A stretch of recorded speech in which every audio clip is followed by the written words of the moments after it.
जाओगे उस समय तुम्हारा उद्धार हो जाएगा। आज वही दोनों एकत्रित हुए। हमारे यहाँ भक्ति में एक सिद्धांत है, देखो यहाँ एक प्रश्न उठता है कि ग्राह ने भगवान की आराधना नहीं की। आराधना तो की है गजेंद्र ने, लेकिन उद्धार पहले भगवान ने किया ग्राह, उसने उसका पैर पकड़ रखा था। तो ये बात बड़ी स्पष्ट है। वृत्रासुर ने जब भगवान की आराधना करी तो उसने इसी सिद्धांत के अनुसार ही भगवान से ये कहा था, मैं आपका भक्त नहीं बनना चाहता। वृत्रासुर ने एक वरदान मांगा था, दासानुदासो भवितास्म भूया। हम जीवन मिले ना तो भक्त नहीं बनना चाहते हैं, बस इतना करना, मैं आपके भक्त का भक्त बन जाऊं। क्योंकि भक्त बनूंगा ना तो पता नहीं उद्धार होगा कि नहीं होगा, कभी गड़बड़ी हो जाएगी तो कई कई जन्म लग जाएंगे। लेकिन ये निश्चित है, यदि मैं आपके भक्त का भक्त बन गया तो उद्धार में बिल्कुल देर होने वाली।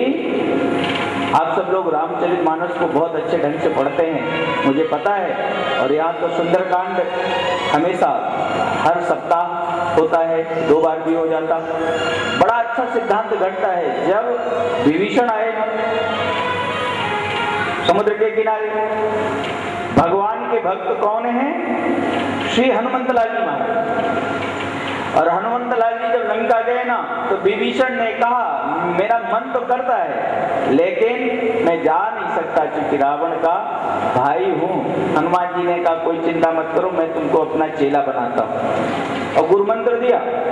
और गुरु मंत्र क्या दिया कि देखो मुझे तो देखो, यही गुरु का तात्पर्य जो अंतःकरण के अंधकार को, गुरु शब्द का अर्थ होता है भू शब्द जो है वो अंधकार का द्योतक है, जो रूर्यते प्रकाशते इति गुरु, अंतःकरण के अंधकार को समाप्त करके ज्ञान की ज्योति विकसित कर दे, वही तो गुरु होता है। हनुमान जी ने विभीषण को जो उपदेश दिया आप पढ़ना, वो ऐसा ही उपदेश है। और हनुमान जी महाराज ने कहा, तुम चिंता मत करो, मुझे तो देखो, हम तो ऐसे बने हुए हैं, प्रात ले जो नाम हमारा,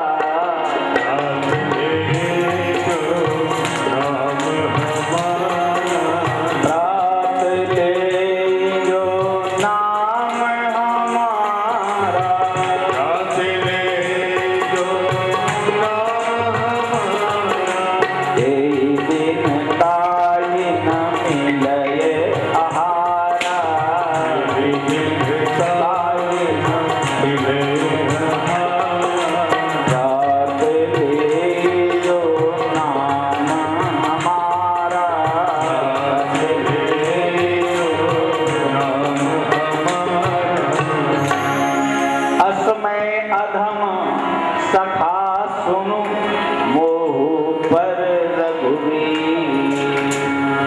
और जब उपदेश दिया, जब विभीषण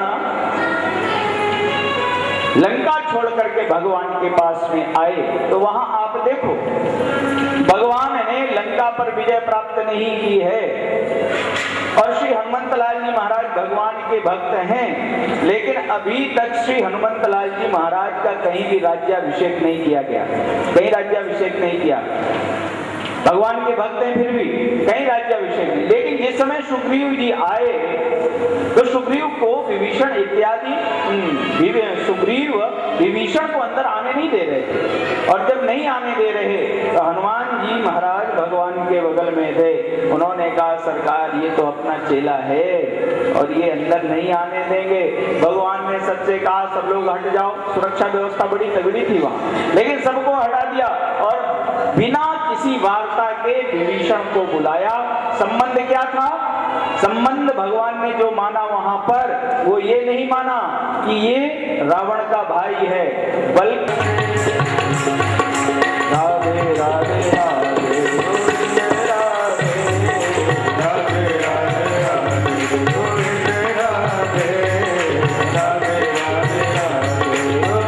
राधे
पर मारे गए हैं देवताओं के अमृत पीने के बाद। दैत्य गुरु शुक्राचार्य जी ने उस समय तक मृत संजीवनी विद्या प्राप्त कर ली थी। उन्होंने नमुची, पाक, इल्वल के साथ साथ बलि को जीवित किया है। घनघोर तपस्या बलि ने की है। जब बरोधित बलि हो गया, जाकर के स्वर्ग पर आक्रमण किया, बलि विजयी हो गए, इंद्र परास्त हो गए, स्वर्ग पर बलि का अधिकार हो गया। गुरुजी से पूछा क्या करूं गुरुजी, क्योंकि मैं तो मर चुका है, मुझे जीवित किया है, आज्ञा करिए मुझे क्या करना है। शुक्राचार्य जी ने कहा अब चलो हमारे साथ में यज्ञ करो। नर्मदा के किनारे इस समय सूरत के पास में जो शहर भरूच है वहां पर बलि ने यज्ञ किया है। और ये है जो आता है, जो मांगता है वो देते हैं। देवता लोग धक्के खाते हुए इधर उधर घूम रहे हैं। भैया अदिति को बहुत बुरा लगा। भगवान ऋषभ के पास में जाकर के निवेदन किया सरकार ऐसा बेटा दे दो जो हमारे बच्चों का राज्य वापस दिला सके। 12 दिन का प्रयोगव्रत बताया। मैया अदिति ने वह व्रत किया और मैया अदिति के यहाँ स्वयं भगवान देवानाम कार्य साधक लिखा हुआ है। देवताओं का कार्य करने के लिए आज भगवान स्वयं वामन के रूप में अवतरित होते हैं। बोले वामन भगवान की जय। भगवान के संस्कार हुए हैं, उपनयन संस्कार हुआ है। जितने इधर उधर छिपे हुए देवता लोग थे सबने आकर के उनको शक्ति प्रदान की। किसी ने छत्र दिया, किसी ने कमंडल दिया, किसी ने खड़ाऊ दी, किसी ने कॉपी ने दी, किसी ने मेखला दी। सबने अपनी अपनी शक्ति दी है चिन्ह के साथ में। भगवान कश्यप तैयार हो रहे थे महाराज कश्यप जाने के लिए बलि के यज्ञ में। गलत वामन भगवान ने कहा पिताजी अगर आपको असुविधा हो तो यज्ञ में हम चले जाते हैं। कश्यप जी ने कहा ठीक आप चले जाओ। भगवान वामन खटपट खड़ा हो पहन करके करते हुए जिस समय बलि के यज्ञ के पास में पहुंचे, दूर से आते हुए बलि ने जिस समय भगवान वामन के दर्शन किए हैं, वामन अंगुल के हैं, बिल्कुल गोल मटोल गौरांग और बिल्कुल ब्रह्मचारी का वेश बनाए हुए हैं।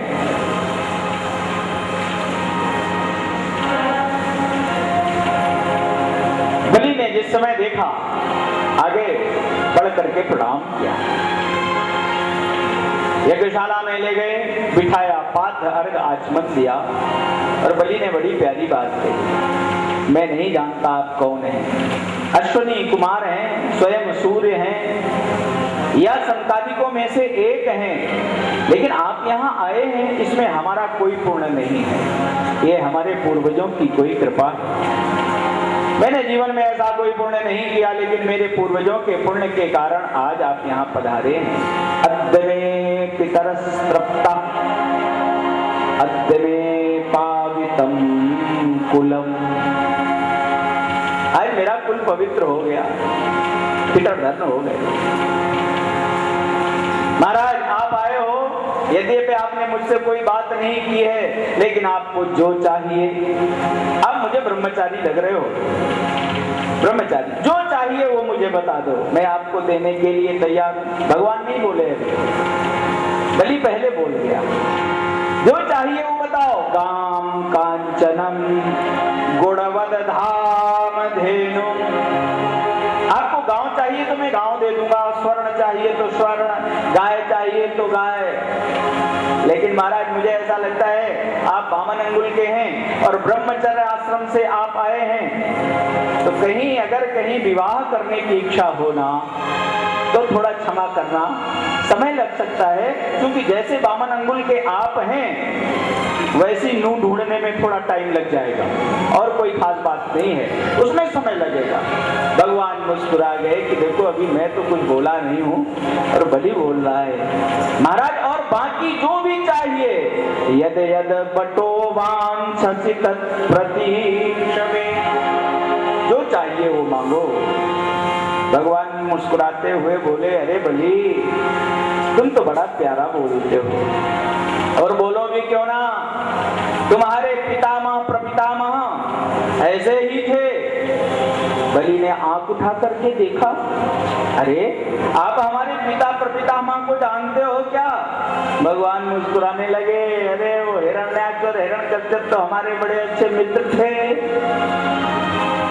बलि ने कहा, मित्र थे? आप तो इतने छोटे लग रहे हो, मुझे तो लगता है अभी। और भगवान ने कहा, नहीं, वो तो देखने में लगता हूं नहीं।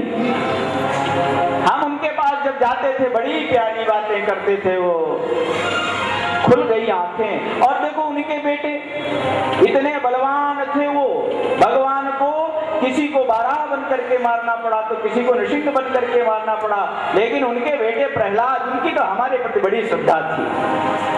बलि ने कहा, गजब हो गया, ये हमारे प्रहलाद जी को। और उनके बेटे विरोचन, मैं जाता था, समय तो नहीं मिलता लेकिन चला जाता था। तुम्हारे परिवार में मैंने सबको देखा है बलि, सब यही भाषा बोलते थे, तो तुम ऐसी प्यारी भाषा क्यों न बोलो? ऐसे ही सब वो उदार मना थे। भगवान ने इतनी प्रशंसा कर दी कि बलि ये बोले तो क्या बोले। बलि तो चुप हो गया। ये हम तो सोचते थे हमारे सामने आए, लेकिन ये तो सबको जानते हैं, अब क्या करें? बलि हमें कुछ नहीं चाहिए, कुछ नहीं चाहिए। बलि ने कहा, बाप की जैसी इच्छा, बाकी आप जो चाहो मैं देने के लिए तैयार हूँ। भगवान ने कहा, कोई बात नहीं, पहले तो जरूरत नहीं पड़ती थी, लेकिन आज मैं संध्योपासन कर रहा था तो एक किसान आ गया जिसका वो खेत था। उसने मुझसे कहा, ए महात्मा जरा उठ जाना, हम खेत में बीज बपन कर रहे हैं, संध्या मेरी छूट गई है। इसलिए आज मेरे विचार आया मन में कि कुछ जगह ऐसी हो जहां मैं बैठ करके संध्या कर सकूं, तो इसलिए अगर तुम देना चाहते हो, मैंने पता किया कौन राजा है, तो पता चला बलि राजा है, इसलिए मैं तुम्हारे पास में आया हूं। पदानि त्रीणि भूमानि, अगर देना चाहते हो तो 3 पैर पृथ्वी मुझे दे दो। बलि ने कहा, आप तो मुझे लज्जित कर रहे हो, मैंने पहले ही कहा और अब तो मैं आपसे कुछ कह ही नहीं सकता हूँ। आप 3 पैर की क्या बात कर रहे हो? आप इतनी बड़ी बड़ी बात कर रहे हो कि हमारे पितामह प्रपितामह को जानते हो और अब 3 पैर पर आ गए। अरे नहीं महाराज, आप तो भगवान ने कहा, देखो हम ब्राह्मण हैं, और एक बात बताएं, ब्राह्मण अगर लालच कर जाए ना, असंतुष्ट दुजानस्ता, जो ब्राह्मण असंतोष कर जाए वो नष्ट हो जाया करता। उसे तो कम हो या ज्यादा हो उसी में संतोष करना चाहिए। मैंने जो कह दिया हमें उतना ही चाहिए, क्योंकि हम संतोषी ब्राह्मण हैं। और एक बात और बता दें, जितना हम कह रहे हैं ना 3 पैर पृथ्वी, 3 पैर ही लेंगे और अपने पैर से लेंगे। बलि हंसने लग गया, अरे आप क्या कह रहे हो?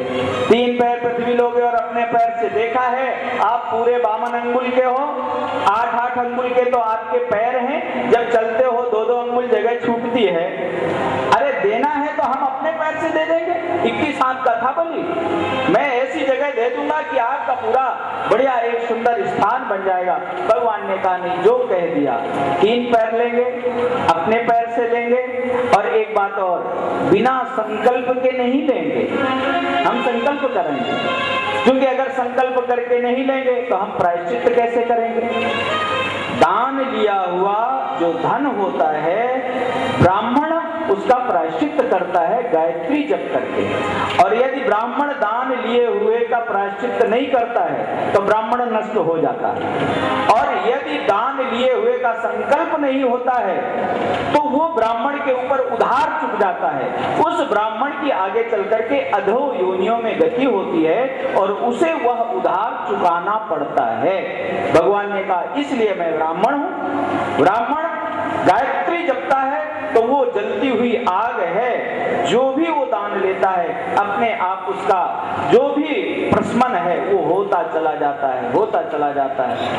हम लोग जहाँ बड़े हुए हैं, हमारे पूज्य स्वामी जी महाराज और हम लोग जिन महापुरुष के चरणों में रहते थे, अब उस समय तो ठीक नहीं लगता था, लेकिन वहाँ रोज गायत्री जपवाते थे। 11-11 माला जपो, क्योंकि भाई पता नहीं किसका किसका दान आ रहा है। हमारे महाराज श्री कहते थे कि अगर तुमने गायत्री नहीं जपी भी, और सर्दी के दिन में भी गंगा नहाना पड़ता था। और वो गंगा की रेत बड़ी ठंडी होती थी, और बहुत मुश्किल होता था उस समय तो। लेकिन महाराज जी हमारे कहते थे कि अगर गायत्री नहीं जपोगे, पता नहीं किसका किसका अन्न खा रहे हो, तुम्हारी बुद्धि खराब हो जाएगी और तुम्हारे कुछ समझ में आने वाला नहीं है। वो उस समय कहते थे, करवाते थे। ये बातें जब हम लोग आगे आए, ग्रंथों का स्वाध्याय किया, पढ़ा, तो पता चला वास्तव में भगवान कह रहे हैं दान लिया हुआ लेना तो बहुत मुश्किल, आसान होता है।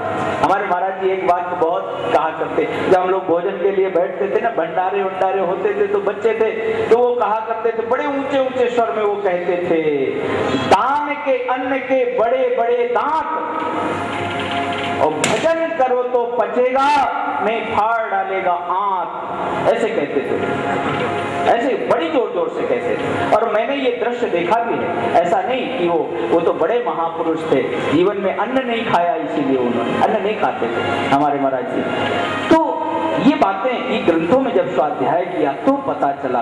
वामन भगवान कहते हैं हम ज्यादा दान लेके क्या करेंगे, 3 पैर पृथ्वी के बदले में तो मुझे प्रायश्चित करना पड़ेगा, इसलिए बलि मैं उतना ही लूंगा जितना मैं प्रायश्चित कर सकूं, मैं ज्यादा नहीं ले सकता। और एक बात यह है, अगर तुम्हें देना है तो दो, और नहीं देना है तो मना कर दो, मैं दूसरी जगह कहीं चला जाऊं। बलि ने कहा आप कैसी बात कर रहे हो, आपने तो मुझे शर्मिंदा कर दिया। महाराज जाओ, मैंने आपको 3 पैर पृथ्वी दान दी। भगवान ने कहा ऐसे नहीं, संकल्प करो, संकल्प करो। संकल्प करा तो गुरु जी को ढूंढा, और शुक्राचार्य जी घूम रहे थे यज्ञशाला के बाहर। बलि जब ढूंढने के लिए गए तो शुक्राचार्य जी को लेकर के आए। शुक्राचार्य जी ने दूर से देखा और भगवान को देखते ही वो तो गुरु हैं, पहचान गए। अरे बलि ये किसको बिठा रखा है, किसको बिठा रखा है? बलि ने कहा एक बड़े अच्छे ब्राह्मण हैं, तपस्वी हैं, पितामह प्रपितामह को जानते हैं। शुक्राचार्य जी ने कहा जानते नहीं, उन्हीं ने मारा है उनको, तुम जानने की बात करते हो। एस बैरोचने साक्षात भगवान विष्णु रव्वयः, ये विष्णु हैं। जाओ कह दो हमारे पास 3 पैर पृथ्वी नहीं है, हम 1 पैर भी देने वाले नहीं हैं। बलि ने कहा ये क्या कह रहे हो,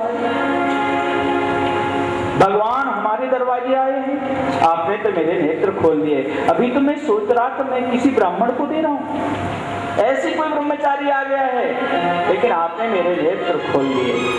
अगर ये भगवान हमारे दरवाजे मांगने के लिए आए हैं और बामन अंगुल के बन के आए,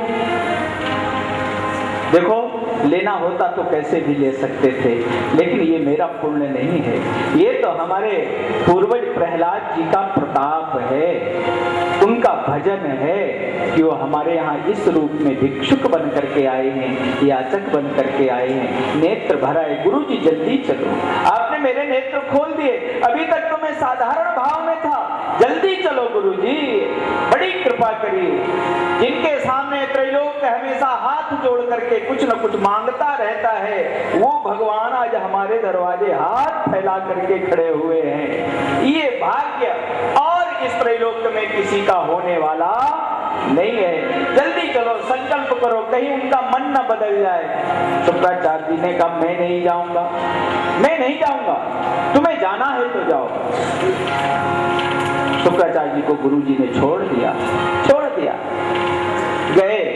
गुरु जी नहीं आ रहे हैं। भगवान ने कहा कोई बात नहीं, संकल्प की बात है तो तुम्हारे गुरु जी का संकल्प तो बहुत पुराना हो गया है, हम तो रोज संध्योपासन करते हैं, हमें तो बड़ा अच्छा संकल्प आता है, जल डालो, अक्षत डालो। जब भगवान ने इतना कहा तो शुक्राचार्य जी घबरा गए, या वे भी काम गया। गंगा जल का जो गंगा सागर था उसकी टोटी में जाकर के बैठ गए कि जल ही नहीं गिरने देंगे। अब जल डाल रहे हैं तो जल नहीं गिर रहा। भगवान ने कहा कोई बात नहीं, इधर लाना, जरा इधर लाना, उठा करके, और जैसे ही उसमें मारा, दाहिनी आंख फूट गई। शुक्राचार्य जी की बात भी ठीक है। गुरु को हम लोग इसलिए पूजते हैं क्योंकि गुरु जो होता है वो ज्ञान प्रदान करता है, अज्ञान अंधकार को नष्ट करता, लेकिन सामने परमात्मा है और परमात्मा के होते हुए भी गुरु उससे से जीव को अलग करे तो ज्ञान का चक्षु गुरु का अपने आप नष्ट हो जाया करता है। आज आंख खुली है शुक्राचार्य जी की, जल गिरा, संकल्प हुआ, भगवान ने अपना विराट रूप बनाया। भगवान जिस समय खड़े हुए हैं तत्र भगवता साक्षात लिंगस्थ विष्णु वाम पादंगुस्थ नक निर्भिन्यो यो ऊर्दंड कटाहा तद विवरेणाम तत् प्रविष्टा या वाई जलधारा तत्चरण पंकज जवने जन किंजल कोप रंजित अखिल जगत मला पहोस परसन अमला। भगवान ने अपना दाहिना पैर उठा करके जिस समय ऊर्ध्व ब्रह्मांड में लगाया, ऊर्ध्व ब्रह्मांड का अंडकटा फट गया, बहुत बड़ी जलराशि निकली। भगवान के दाहिने पैर के नखमणि के अग्रभाग को धोते हुए वो नीचे आई है। ब्रह्मा जी परिक्रमा कर रहे थे, उन्होंने अपने कमंडलू में उसको ले लिया और वही आगे चल करके सुरसरी के नाम से अपनी पृथ्वी पर आई है। 3 परिक्रमा करी, 2 लोकों को नापने के बाद भगवान आज खड़े हो गए। बलि तीसरा पैर कहाँ, तीसरा पैर कहाँ है? बलि आज भगवान की इस मधुर मूर्ति का दर्शन कर रहे हैं। भगवान ने कहा बलि दान का किया जाने वाला संकल्प यदि दानी नहीं देता है, संकल्पित दान, तो उसे नरकों की यात्रा करनी पड़ती है। या तो दान पूरा करो वरना नरक जाने के लिए तैयार हो जाओ। बलि ने कहा एक प्रश्न का उत्तर मुझे दे दो, एक प्रश्न का, दान बड़ा होता है या दानी बड़ा होता है? भगवान ने कहा रे बलि, दानी के सामने दान का कोई महत्व नहीं है, बड़ा तो दानी होता है। बलि ने कहा तो ठीक है, जिस दानी का दान 2 पैरों के बराबर होगा, क्या वो दानी 1 पैर का भी नहीं हो सकता है क्या? महाराज आप जैसे आए थे वैसे हो जाइए, वैसे ही हो जाइए। हमने आपको कुछ नहीं कहा, आप इतने बड़े हो गए, लेकिन जैसे आए थे वैसे ही हो जाओ। भगवान वामन अंगुल के बन गए। बलि ने भगवान को उठाया, सिंहासन पर बिठाया। अब भगवान वामन अंगुल के तो बलि का सिंहासन ऊंचा था, तो उठाया गोद में और बिठाया ऊपर, और बलि नीचे बैठ गया। और बलि ने एक बड़ी प्यारी बात कही, पदम तृतीयम कुरुशेष्ण में निजम। हे सरकार, अभी मैं आपसे अलग हूं, सुरक्षित हूं, मैंने अपना संकल्प नहीं लिया, लेकिन अपने पैर को पूरा करने के लिए आप अपने दोनों चरण मेरे मस्तक पर रख दीजिए, जैसे चाहो वैसे नाप लो। भगवान ने कहा ये तो बड़ी प्यारी बात है। भगवान के नीचे बलि बैठ गए, सिंहासन के तक बलि का सर गया। भगवान ने दोनों चरण ऊपर रखे हैं। अब जरा ध्यान देना, वेद जिन भगवान के लिए प्रतिपादन करता है कि 14 लोग भगवान के शरीर में हैं, और वही भगवान आज बलि के मस्तक के ऊपर दोनों चरण रख करके बैठे हैं। जहां कहा जाता है संचिंतयेत् भगवतः चरणारविंदम, भगवान के चरण में जो 9 चिन्ह हैं, एक भी चिन्ह यदि जीव को दर्शन दे दे तो जीव का उद्धार हो जाता है। लेकिन 9 चरणों की छोड़ो, 14 लोक में भगवान आज बलि के मस्तक के ऊपर चरण रख करके बैठे हुए हैं। देवताओं ने यह दृश्य देखा तो है, मेरा राज्य तो मिल जाएगा, लेकिन बलि जैसा सौभाग्य मिलने वाला नहीं है। बरसी सुमन सुर सकल सिहानी,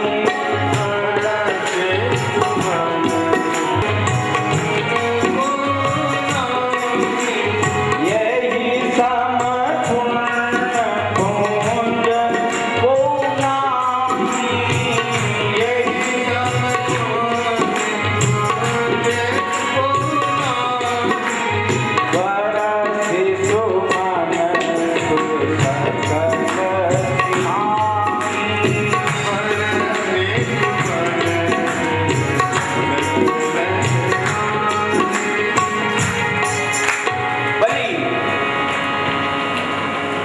से भगवान ने कहा बलि बताया जो दे दोगे। अभी 2 क्षण पहले हमारे पति के सामने हाथ जोड़ के कह रहे थे दे दो दे दो दे दो दे दो, बैठने की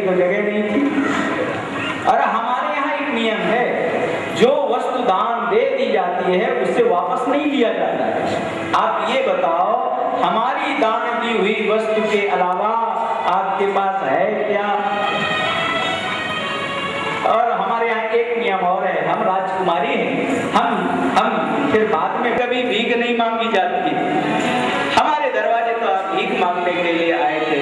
भगवान मुस्कुराने लगे, बोले भीख मैंने किसी कारणवश मांगी, भली ठीक है, चलो देव सुतल लोक में जाओ, तुम्हारे लिए मैंने बामन महल का एक बढ़िया सुंदर सा महल बनाया है, उस जी रहे ना, इसके बाद जो मनवंतर होगा उस मनवंतर के मनु बलि बने।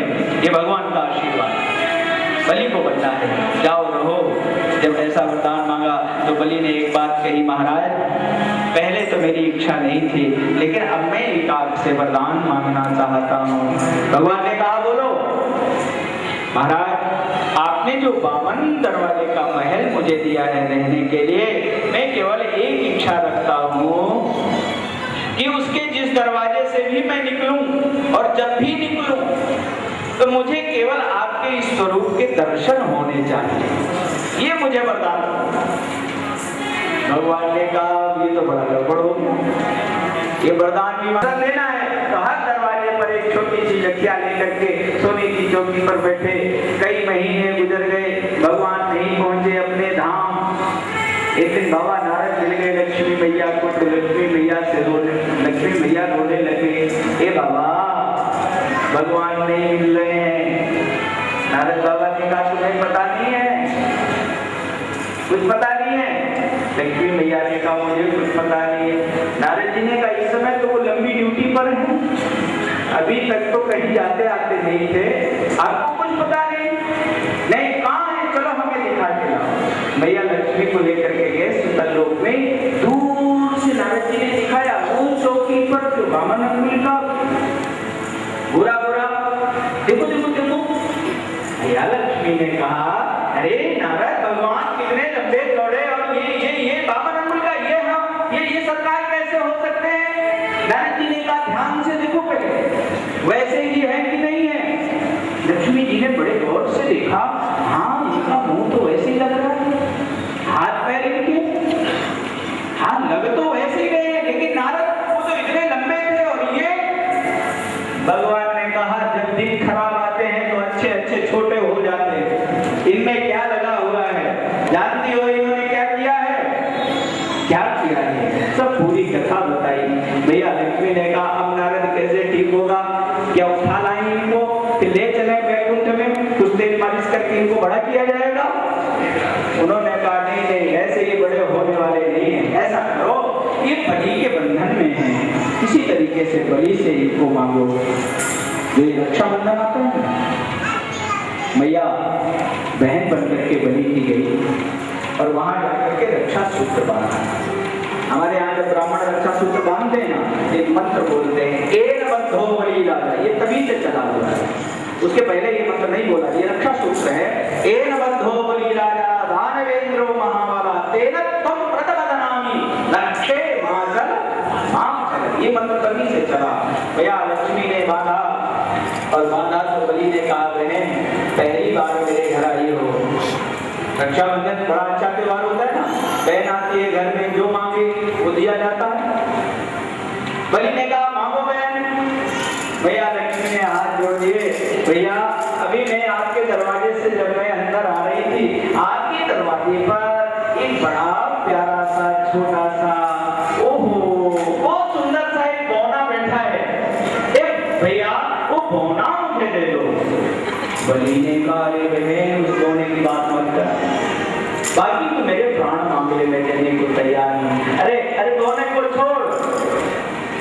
भैया ने कहा फिर मुझे कुछ नहीं चाहिए।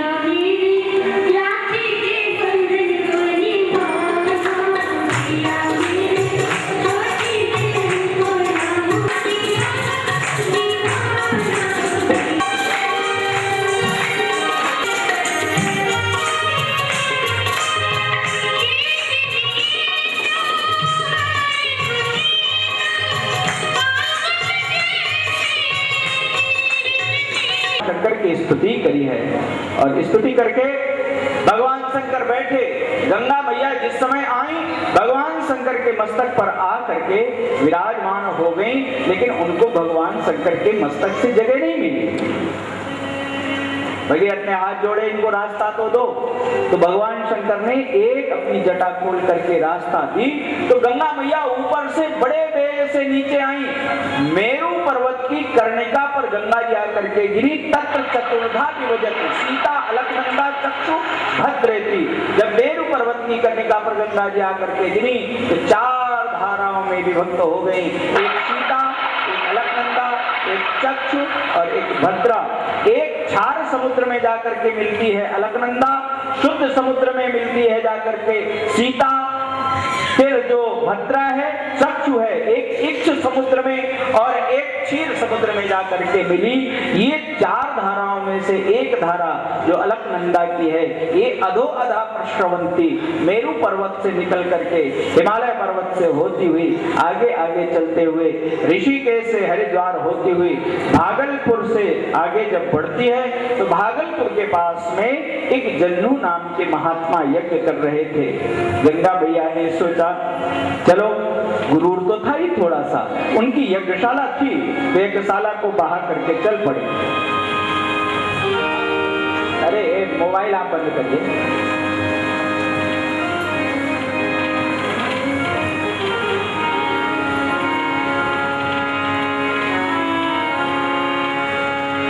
गोविंदा गोपाला मुरली मनोहर नंदला।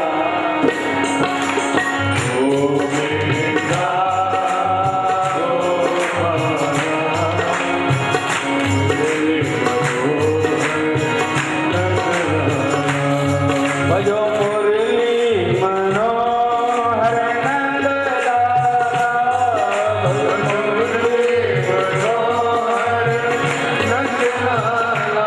भजो कृष्ण कन्हैया नंद लाला।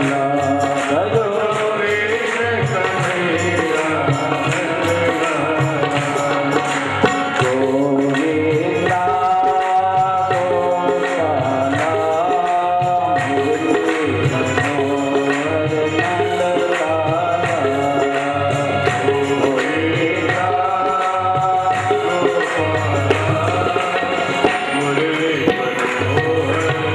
गोविंदा जन्नू नाम के महात्मा का यज्ञशाला जब गंगा मैया ने बहाया तो जन्नू जी ने उठा करके गांडूसी कृत यो पीबत गंगा जी को पी लिया। भगीरथ जी ने हाथ जोड़े, मेरे पितर पड़े हुए हैं, उनको गंगा जल का स्पर्श चाहिए। तब जन्नू जी ने कान से गंगा जी को रास्ता दिया, निकल करके गंगा जी चल पड़ी। इसीलिए भगीरथ जी लाए, इसलिए भागीरथी कहा गया। और जन्नू से उत्पन्न होने के कारण गंगा जी का अपर नाम जाह्नवी पड़ता है। जब आगे गए गंगा सागर में, सुखदेव जी महाराज शुकताल में गंगा जी के पावन तट पर राजा परीक्षित को यह कथा 9वें स्कंद में श्रवण कराते हुए कहते हैं, राजा तुम मृत्यु से भयभीत हो रहे हो, मत भयभीत हो, क्योंकि गंगा मैया जिस समय जाकर के उस भस्म में लगी, जितने भी वहां पर भस्म थी, जितने भी सगर के पुत्र थे, वो सब दिव्य लोक की यात्रा करने लग गए। सबके गले में तुलसी पड़ी हुई है, 7 विमान पर बैठे हुए गंगा मैया की जयकारा करते हुए दिव्य लोकों की यात्रा करते हैं। बोले गंगा मैया की जय। भैया तुम क्यों चिंता कर रहे हो? भस्मी भूतांग संगेन स्वर्यात सगरात्मजा। जब भस्म में लगने के कारण गंगा जी मुक्त कर सकती हैं, फिर अन्य की तो बात ही नहीं है। तुम तो किम पुनः श्रद्धया सेवया। आप लोग बड़े बाकी हैं, आप लोग तो हमेशा गंगा स्नान करते रहते हैं, गंगा जल का पान करते रहते हैं। हम लोग पूरे देश में भ्रमण करते हैं। कई जगह तो ऐसी हम लोगों को मिलती हैं जहां पूर्वजों से भी कोई गंगा स्नान नहीं कर पाया। वो तरसते हैं एक एक बूंद जल के लिए, क्योंकि गंगा जल की बड़ी महिमा, बड़ी महिमा।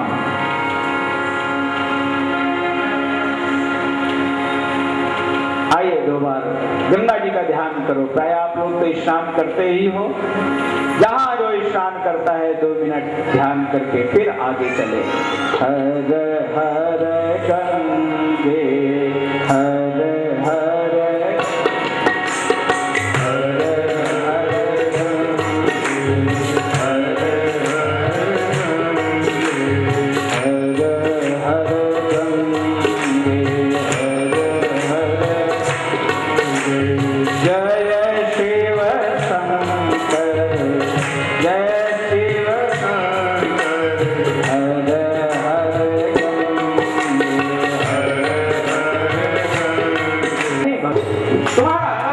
दूर कर देंगे। देवता लोग अपने अपने स्थान पर जा करके भगवान का चिंतन करने लगे। अवध जैसे साम्राज्य के महाराजा धीराज दशरथ जो बड़े धर्मज्ञ हैं, अवधपुरी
खिलाया गया। एक दिन, 2 दिन, महीने, 2 महीने, 3 महीने समय आ रहा है।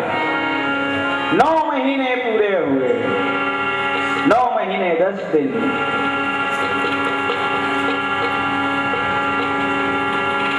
चैत्र का महीना आया, नवमी तिथि मधुमास पुनीता।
मध्य दिवस में ही मैया कौशल्या के कक्ष में भय प्रगट कृपाला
को शोक नहीं है। दो दो बेटे चारों भाइयों के हुए हैं, राज्य का विस्तार किया है, अलग अलग राज्य बने। जनकोत्सवभूत वैदेहस्तु विदेहया मथनात् न तिलक जाता मिथिला एन निर्मिता। पिता के शरीर से उत्पन्न होने के कारण उनका नाम जनक पड़ा, मंथन करने के कारण उनका नाम मैथिल पड़ा, शरीर में प्राण न होने के कारण उनका नाम विदेह पड़ा।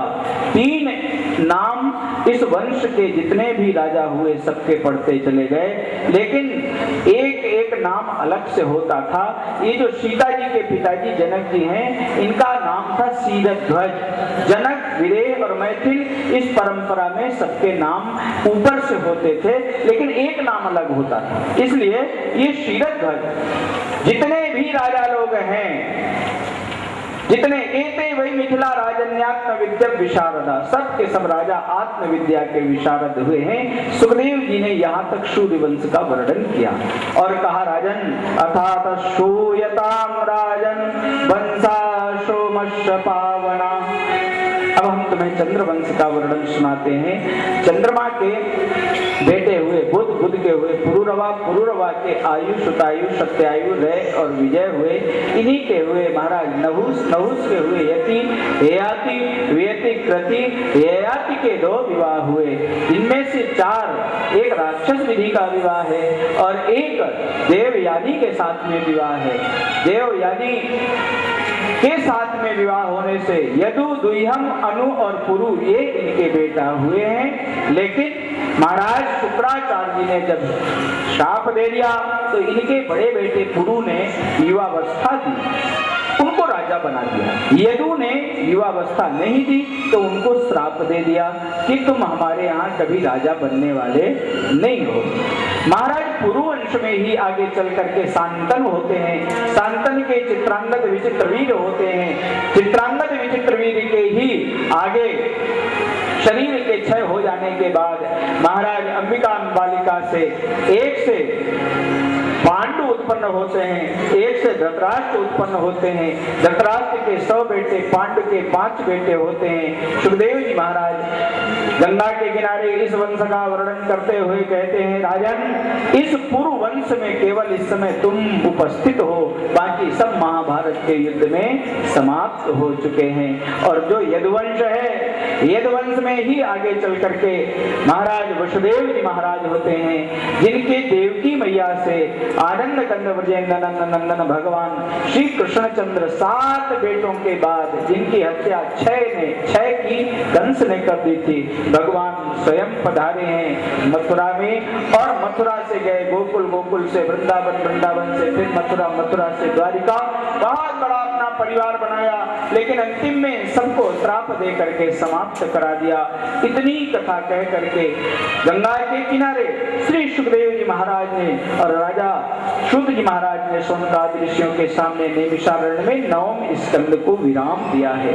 जब 9वें स्कंद में भगवान श्री कृष्णचंद्र की संक्षेप में कथा की गई, 10वें स्कंद जैसे ही प्रारंभ हुआ तो सुखदेव जी नहीं बोल पाए और सबसे पहले परीक्षित जी महाराज बोले हैं, कथितो वंश विस्तारो भवता सोम सूर्ययो राज्ञां चोभय वंशानां चरितं परमाद्भुतं यदोष्य धर्मशीलस्य नितरां मुनिषत्तमं तत्रांशेन अवतीर्णस्य विष्णो वीर्याणि शंसना। आपने बड़ी सुंदर कथा सुनाई, आपने सूर्यवंश चंद्रवंश का वर्णन करके सुनाया, आपने अभी अभी बड़े पराक्रमी राजाओं का वर्णन किया, मैंने सब सुना, लेकिन आपने अभी अभी आनंद कंद ब्रजेंद्र नंदन भगवान श्याम सुंदर की चर्चा की है। महाराज मैंने सुना है वो भगवान के अवतार हैं, अब मैं और किसी की कथा नहीं सुनना चाहता, क्योंकि उनकी हमारे ऊपर बड़ी कृपा है।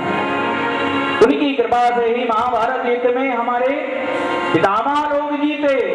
पितामहा में समरे मरण्ये देव प्रदाद्या स्थितये स्थिमंगले दुरत्तयं गौरवशे कृत्वा तरणवत्स पदमिस्मृतप्लवः। क्षौणी सेना लेकर के लड़ने वाले हमारे पूर्वज जी थे। और की तो छोड़िए, मैं आपके सामने गंगा के किनारे बैठा हुआ हूं ना, उन्हीं की कृपा से बैठा हुआ हूं। अश्वत्थामा ने मेरी मां के उदर को जला दिया था महाराज।